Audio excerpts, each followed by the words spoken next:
دوستان عزیز، با خانم ژاکلین هستیم از کامرشال تراول. خوش آمدید. با سلام و درود به شنوندگان عزیز رادیو همراه. ژاکلین جان، در فرصت کمی که داریم ازتون ممنون میشیم که یه مقدار توضیحات بیشتر به ما بدید درباره تورهایی که کامرشال تراول در آینده زود خواهد داشت. تور 8 روزه چین و 4 روز تایلند در تاریخ 30 نوامبر تا 11 دسامبر خواهد بود. در این سفر دیدن خواهیم کرد از شهرهای کوانجو، هنگ کنگ، مکاو و تایلند همراه با صبحانه و هتل‌های 5 ستاره. بازدید از دیدنی‌های شهر و خرید از مراکز مخصوص همراه با راهنمای ایرانی.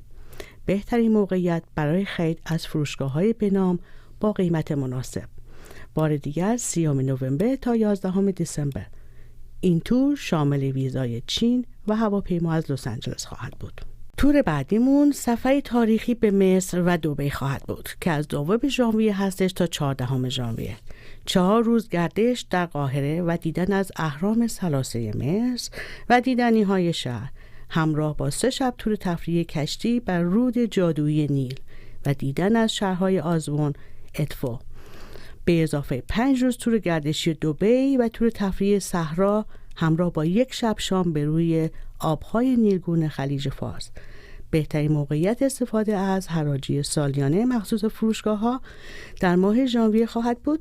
این تور ما همراه با صبحانه و هتل‌های 5 ستاره خواهد بود. در این سفر خانم آزیتا شیرازی همراه دوستان خواهند بود. همین امروز تماس بگیرید با کامرشال تراول و جای خودتون رو رزرو کنید. شماره تلفن 1800 800 1991 یا تلفن 818 883 8100 یا حتی میتونید از طریق friendlyagent.com از تورهای بی‌نظیر کامرشال تراول دیدن فرمایید. سومین توری که کامرشال تراول برای دوستان تهیه کردن تور هندوستان و دبی خواهد بود.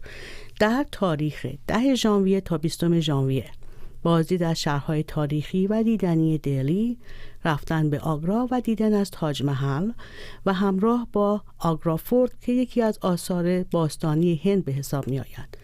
تور هند همراه با 2 راهنما، صبحانه، نهار، شام و تورهای گردشی روزانه خواهد بود. اقامت در هتل‌های 5 ستاره به اضافه تور 5 روزه دبی که از 10 تا 14 ژانویه خواهد بود همراه با برنامه‌ای که براتون اعلام کرده بودم. در تمام تورهای کامرشال تراول ما از اولین روز سفر تا آخرین روز تور همراه و همسفر و راهنمای شما عزیزان خواهیم بود. در اینجا دوست دارم یادآوری کنم به تمام شما شنوندگان عزیز که کامرشال تراول is a full travel agency. شما میتونید از طریق ایر، کروز، پکیج های مختلف کربیان، مکزیکو، اروپا و ریور کروزز به تمام دنیا سفر کنید و بهترین قیمت ها و بهترین پکیج ها رو کامرشال تراول برای شما فراهم کرده. با یکی از فرندلی ایجنت های کامرشال تراول همین امروز تماس بگیرید و بلیت خودتون رو رزرو کنید با شماره تلفن 1800 800 1991 و شماره تلفن 818 883 8100 یا میتونید از friendlyagent.com دیدن فرمایید.